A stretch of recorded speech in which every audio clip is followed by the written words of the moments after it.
ഇന്ന് ഞാൻ ചെയ്ത് കാണിക്കുന്നത് മാങ്ങ വെച്ചിട്ടുള്ള ഒരു റെസിപ്പി തന്നെയാണ്. മാങ്ങ വെച്ചിട്ട് ഈ രീതിയിൽ നിങ്ങൾ ഉണ്ടാക്കി നോക്കിയിട്ടില്ലെങ്കിൽ തീർച്ചയായിട്ടും ഒന്ന് ഉണ്ടാക്കി നോക്കണം. ഇതൊരു ചമ്മന്തിയാണ്, പക്ഷേ നമ്മൾ സാധാരണ മാങ്ങാ ചമ്മന്തി ഉണ്ടാക്കുന്നത് പോലെയല്ല ഇത് ഉണ്ടാക്കിയിരിക്കുന്നത്. അതിൽ നിന്ന് വ്യത്യസ്തമായിട്ടാണ്. ഇതിൽ ഇൻഗ്രീഡിയൻസും കുറച്ച് മാറ്റമുണ്ട്. അപ്പോൾ ഇതെങ്ങനെയാണ് ഉണ്ടാക്കിയിരിക്കുന്നത് നമുക്ക് കാണാം. നല്ല രുചിയാണ് ഈ മാങ്ങാ ചമ്മന്തി. ഈ രീതിയിൽ മാങ്ങ ഒന്ന് ചമ്മന്തി അരച്ചാൽ പിന്നെ നമ്മൾ എപ്പോഴും ഇങ്ങനെ തന്നെ ഉണ്ടാക്കുകയുള്ളൂ.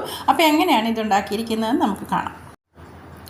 ഇതിനായിട്ട് ഇതുപോലെ ഒരു പാത്രം അടുപ്പത്ത് വെച്ച് അത് ചൂടാകുമ്പം അതിലേക്ക് വെളിച്ചെണ്ണയാണ് ഒഴിച്ചു കൊടുക്കുന്നത്. ഒരു കുറച്ച് വെളിച്ചെണ്ണ ഒഴിച്ചു കൊടുത്താൽ മതി. ഇനി ആ വെളിച്ചെണ്ണ ഒന്ന് ചൂടായിട്ട് വരുമ്പം ഇതുപോലെ ഒരു 5-8 ചുവന്നുള്ളി വലിയതൊക്കെ ഒന്ന് കീറി ഇട്ട് കൊടുക്കാം. പിന്നെ ഒരു 3-4 വെളുത്തുള്ളിയുടെ അല്ലി കൂടി ഇട്ട് കൊടുക്കാം.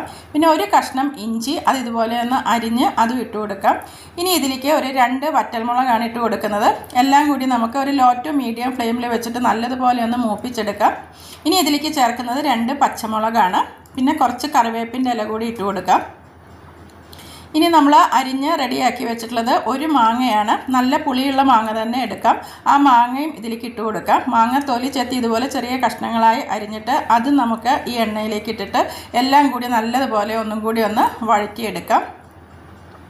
ഈ സമയത്ത് ഈ ചമ്മന്തിക്ക് ആവശ്യമുള്ള ഉപ്പും കൂടി ചേർത്ത് കൊടുക്കാം. ഇനി ഇതിലേക്ക് ചേർക്കുന്നത് തേങ്ങയാണ്. അധികം തേങ്ങ ചേർക്കണ്ട. എന്നാൽ ഇതുപോലെ ഒരു 2 പിടി തേങ്ങയാണ് ഞാൻ എടുത്തിട്ടുള്ളത്. ആ തേങ്ങയും കൂടി ഇതിലിട്ടിട്ട് വീണ്ടും നല്ലതുപോലെ ഒന്ന് എല്ലാം കൂടി ഒന്ന് വറുത്ത് എടുക്കാം.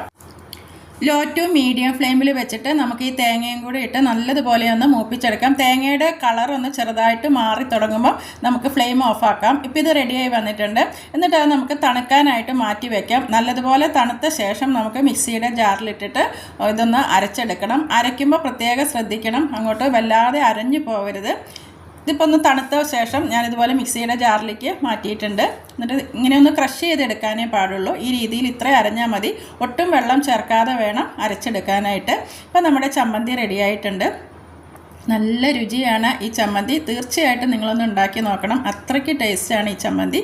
നിങ്ങൾക്ക് ഈ വീഡിയോ ഇഷ്ടപ്പെട്ടു എന്ന് കരുതുന്നു. വീഡിയോ കണ്ട് ഇഷ്ടപ്പെടുകയാണെങ്കിൽ ഒന്ന് ലൈക്ക് ചെയ്യാനും ഷെയർ ചെയ്യാനൊക്കെ ഓർക്കണേ. ആദ്യമായിട്ട് എൻ്റെ ചാനൽ കാണുന്നവർ ഒന്ന് സബ്സ്ക്രൈബ് ചെയ്യാനും കൂടി ഓർക്കണേ. അപ്പം ഇനി മറ്റൊരു നല്ല വീഡിയോയുമായി ഞാൻ വീണ്ടും വരുന്നതാണ്. താങ്ക്